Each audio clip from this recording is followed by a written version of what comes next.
সন্তানকে বিছানায় রেখে পাশেই স্বামী স্ত্রী সহবাস করতে পারবে কি না? খুবই গুরুত্বপূর্ণ একটি প্রশ্ন। সন্তানকে পাশে রেখে একই বিছানায় স্বামী স্ত্রী সহবাস করতে পারবে কি না?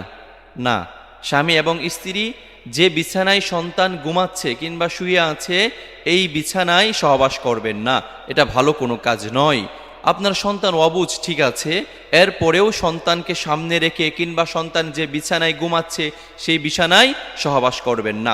আরেকটি কথা আপনারা মনে রাখবেন, সেটা হলো রাসূল আকরাম সাল্লাল্লাহু আলাইহি সাল্লাম বলেছেন, তোমাদের সন্তানের বয়স যখন 10 বছরে উপনীত হবে তখন তার বিছানাকে আলাদা করে দিবা। এই যে বর্তমান সমাজের মধ্যে আমরা প্রায় সময় শুনতে পাই, স্বামী এবং স্ত্রী যে খাটের মধ্যে ঘুমাচ্ছে, যে বিছানার মধ্যে ঘুমাচ্ছে, সন্তানকেও সেই বিছানায় ঘুমাতে দিচ্ছে। এটা কিন্তু ভালো কোনো কাজ নয়। সন্তানের বয়স যখন 10 বছর হয়ে গিয়েছে সন্তানের বিছানাটা আলাদা করে দিতে হবে। সন্তানের রুমটাও পারলে আলাদা করে দিবেন। সন্তানের বিছানা আলাদা হবে, সন্তানের রুমটাও আলাদা হবে।